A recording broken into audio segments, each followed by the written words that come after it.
Fantasy, Aunt Jello here, the internet's busiest music nerd.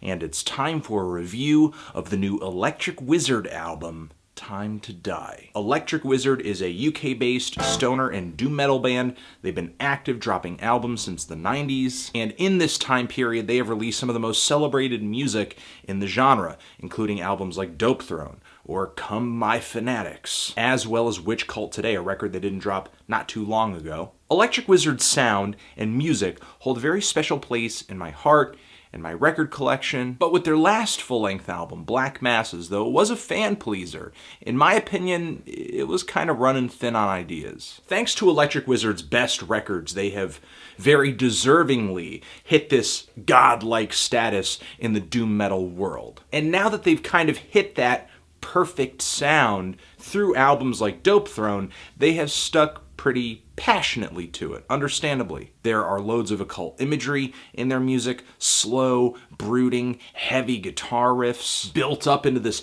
monolithic wall of slow-paced metal music, very primal, dramatic drumming. The band has always pulled loads of influence from traditional doom metal acts like St. Vitus and Black Sabbath, as well as Trouble, Witchfinder General, Candlemass, but Electric Wizard's approach is so much more psychedelic and noisy and just intense sonically. They very slowly and carefully fine-tune their sound, and it's led to quite a bit of redundancies across their discography, though their discog does have quite a bit of highlights, like Dope Throne being their heaviest and roughest and most distorted record. The album Let Us Pray, which has some of the band's most visceral riffs on it. Come My Fanatics and their self-titled debut being their rawer beginnings. Witch Cult Today carries some of the band's most catchy songwriting yet. But Black Masses, not really any great defining characteristics for me on this record. It was decent, but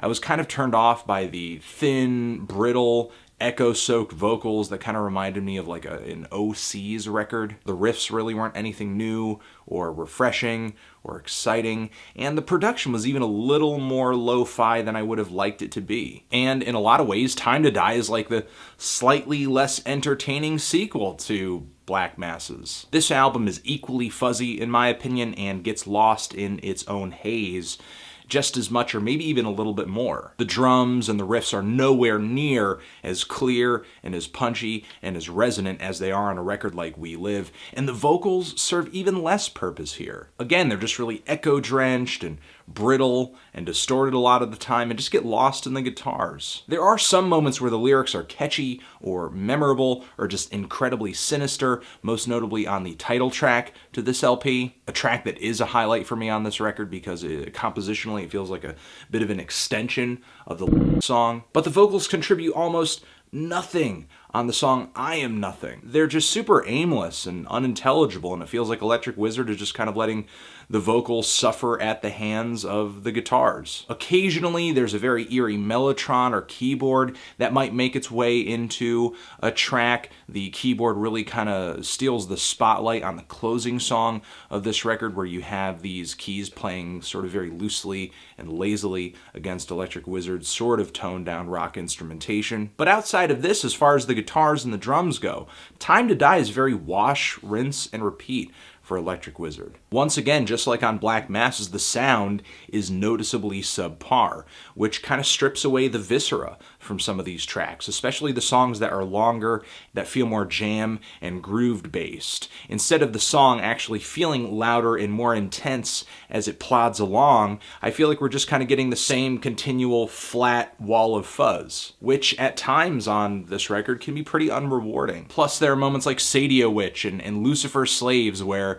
it feels like Electric Wizard doesn't even really care how obvious it is that they're pulling straight from the Black Sabbath playbook. I gotta say, all in all, this new Electric Wizard LP, it's just disappointingly unremarkable, despite the fact that in a lot of ways and time length wise it does feel and it does seem like just another titan in their discography.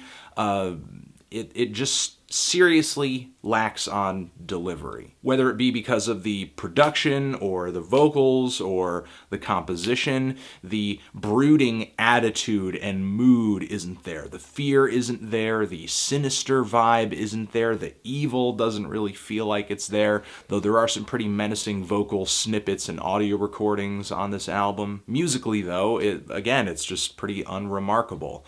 I'm feeling a strong 5 on this thing. Transition, if you've given this album a listen, what did you think of it? Did you love it? Did you hate it?